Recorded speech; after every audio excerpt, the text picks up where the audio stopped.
Le péché d'une génération peut-il influencer le destin des générations suivantes? L'histoire des Ammonites est un témoignage obsédant de la façon dont les décisions du passé peuvent façonner l'avenir. Nés dans l'ombre de la destruction de Sodome et Gomorrhe, ils étaient les descendants d'une lignée entachée par le désespoir et le péché.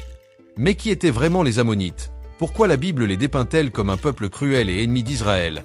Et quelles leçons leur histoire nous enseigne-t-elle sur les conséquences de nos propres actions? Préparez-vous, car ce que vous allez découvrir pourrait changer votre façon de comprendre l'héritage du péché et son impact au fil du temps. Il se trouve que le patriarche biblique Abraham avait un neveu nommé Lot, qui vivait à Sodome. Lorsque la ville a été détruite, Lot a réussi à s'enfuir dans les collines avec ses filles et ils se sont réfugiés dans une grotte de montagne, parce qu'ils avaient peur de vivre à Sodome. Dans le livre de la Genèse, chapitre 19, versets 37 et 38, on raconte comment les deux fils de Lot, Moab et Ben-Ami, sont nés. Il s'avère que les Ammonites sont appelés ainsi parce qu'ils descendent de Ben-Ami, qui est le fruit de la relation incestueuse entre Lot et sa fille cadette, tandis que les Moabites sont nés de la relation de Lot avec sa fille aînée. Ben-Ami, qui signifie en hébreu « fils de mon peuple », est donc devenu le père des Ammonites. Les Ammonites et les Israélites avaient une relation particulière, car Lot était le neveu d'Abraham. Malgré cela, les Ammonites et les Israélites ne s'entendaient pas et se battaient même parfois. Finalement, les Ammonites sont devenus un peuple nomade vivant dans ce qui est aujourd'hui la Jordanie. En fait, même la capitale de la Jordanie, Amman, porte un nom qui vient de cette ancienne nation. Après qu'Israël a quitté l'Égypte, la Bible dit que Dieu a dit à Israël de traiter les Ammonites avec miséricorde. Dans le livre du Deutéronome, chapitre 2, versets 18 et 19, la Bible dit « Ils vont passer par le territoire de Moab, par la contrée d'Aër, et ils approcheront de la frontière des Ammonites. » Il ne leur est pas venu à l'esprit de leur être hostile, car il avait déjà donné le pays des Ammonites aux descendants de Lot. Les Ammonites occupaient le territoire des Rephaïtes, qu'ils avaient nommé, situé au nord-est de Moab, entre l'Arnon et le Jabbok, et les Ammonites et les Moabites étaient comme des frères, car Moab était un autre fils de Lot. Il s'avère que le territoire des Ammonites était protégé par des fortifications. Bien qu'au début les Israélites aient reçu l'ordre de ne pas attaquer les Ammonites, la Bible montre que les Ammonites leur causaient souvent des ennuis. On les voit s'opposer aux Israélites avec d'autres pays. C'est pourquoi ils sont souvent décrits dans la Bible comme des ennemis des Israélites, même s'ils faisaient partie de leur famille. Ainsi, conformément à ce que Dieu lui avait dit, le peuple d'Israël n'a pas combattu les Ammonites lors de l'Exode. Mais il s'avère que les Ammonites et les Moabites se sont mal comportés avec les Israélites pendant qu'ils erraient dans le désert. Il semble qu'ils aient également participé au plan de Balak, le roi de Moab, avec les Madianites, pour contrarier Israël, et ils ont engagé Balaam pour maudire les Israélites. Si vous aimez mon histoire, aimez-la maintenant et aidez ce message à atteindre plus de gens. Créons ensemble une chaîne de connaissances. Pour tout cela, les Ammonites furent condamnés et n'eurent pas le droit de se joindre à la congrégation d'Israël jusqu'à la 10e génération. Dans le livre du Deutéronome, chapitre 23, versets 3 et 4, il est dit « Ils firent venir de Pethor, en Mésopotamie, Balaam, fils de Béor, pour qu'il prononçât contre vous des malédictions. Mais le Seigneur ton Dieu n'a pas écouté Balaam et a transformé la malédiction en bénédiction pour toi, car le Seigneur ton Dieu t'aime beaucoup. » À l'époque des juges d'Israël, les Ammonites se sont alliés aux Amalécites et aux Moabites pour soumettre le peuple d'Israël. Cette oppression d'Israël a duré 18 ans et s'est terminée lorsqu'Éhud a tué Églon, le roi de Moab. Mais les Israélites ont fait quelque chose de mal et ont commencé à adorer d'autres dieux, comme les Ammonites, et se sont détournés de Dieu. Les Ammonites ont alors traversé le Jourdain et envahi le territoire israélien, ce qui a provoqué une grande détresse. L'oppression étrangère d'Israël n'a pris fin que lorsque Dieu a choisi Jephthé pour les délivrer. Les Ammonites continuèrent à s'opposer au peuple de Dieu pendant la monarchie en Israël. Peu après avoir été oint roi d'Israël, Saül vainquit et chassa les Ammonites, qui avaient attaqué Javé-Galaad. Quelque temps plus tard, Nahash, le roi des Ammonites, est également mentionné dans la Bible comme étant proche de David d'un point de vue diplomatique. Mais après la mort de Nahash, son fils Hanan prend le pouvoir, rejette la bonté de David, insulte ses serviteurs et déclare la guerre aux Israélites en recrutant une armée de guerriers syriens.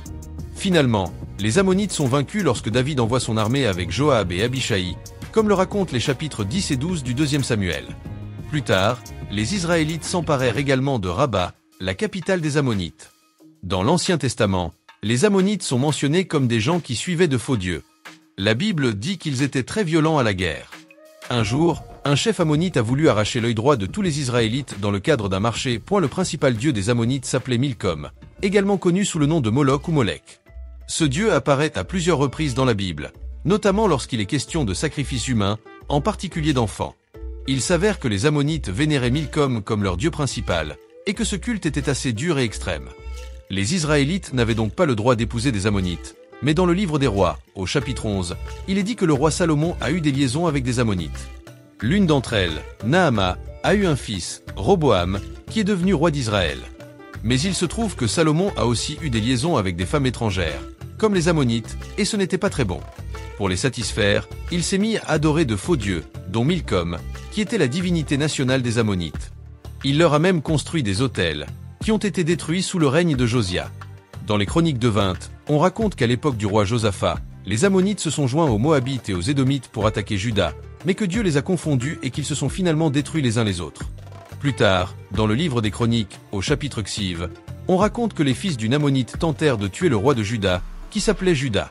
Sous les règnes d'Osée et de Jotham, les Ammonites ont payé un tribut à Juda. Mais il se trouve que les Ammonites étaient aussi parmi ceux qui ont envahi Juda au temps du roi Joachim, comme il est dit dans le deuxième livre des rois, au chapitre 24. Et la punition de Dieu contre eux, à propos de tout ce que le Seigneur a dit, était, les Ammonites par le prophète Ézéchiel, est très clair, car il est dit que les Ammonites vont se détruire eux-mêmes pour avoir été si méchants et pour s'être réjouis de la chute de Juda. Voici ce que dit la Bible dans Ézéchiel XXV, 6-7. Elle dit, « Fils d'homme, tourne ta face vers les fils d'Ammon, et dis quelque chose contre eux.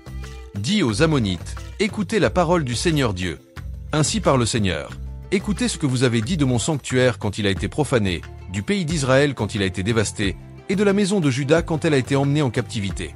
Car voici, je te donne en propriété aux fils de l'Orient, qui s'établiront chez toi et en feront leur demeure. Ils mangeront tes fruits et boiront ton lait. Je ferai d'Araba un lieu de repos pour les chameaux, et des Ammonites un bercail pour les troupeaux.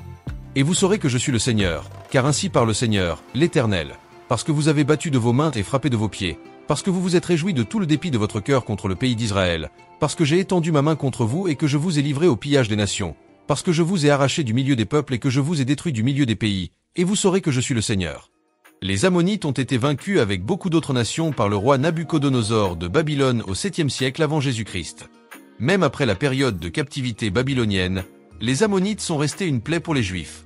On sait par exemple que Sanballat et Tobie, qui étaient gouverneurs d'Ammon, ont tenté d'empêcher Néhémie de reconstruire les murs du temple à Jérusalem. Malgré tout, les Juifs se sont mariés avec des Ammonites, ce qui n'était pas du tout à leur goût. Bien que les Ammonites aient continué à exister jusqu'au 2e siècle avant Jésus-Christ, certains érudits affirment que la maison de Tobie a régné sur Ammon pendant une grande partie de cette période. En fait, ils sont mentionnés dans des inscriptions de l'époque et dans des ouvrages apocryphes. On dit même que Juda Maccabée a dû affronter une puissante armée ammonite. Saviez-vous que la nation des Ammonites a complètement disparu? En réalité, on ne sait pas exactement ce qu'il est advenu d'eux. Certains disent qu'ils ont été intégrés aux nations arabes au fil des siècles. Mais qu'en penses-tu? Ce qui est certain, c'est que leur histoire nous montre ce qui se passe lorsque nous prenons des décisions qui laissent un énorme héritage. Elle nous invite à être justes, respectueux et empathiques, et à comprendre que chaque décision que nous prenons s'inscrit dans quelque chose de beaucoup plus grand. L'histoire de l'humanité. Si vous avez aimé cette vidéo, je vous invite à regarder l'histoire des Cananéens, ce peuple qu'ils idolâtraient et qui était un peu impitoyable. Selon la Bible. Il y a tellement d'autres choses à découvrir ensemble. Et si vous ne l'avez pas encore fait, j'apprécierais que vous aimiez, partagiez et vous abonniez à la chaîne, pour m'aider à créer plus de contenu comme celui-ci et vous assurer que vous ne manquerez aucune de nos futures vidéos. Que Dieu vous bénisse.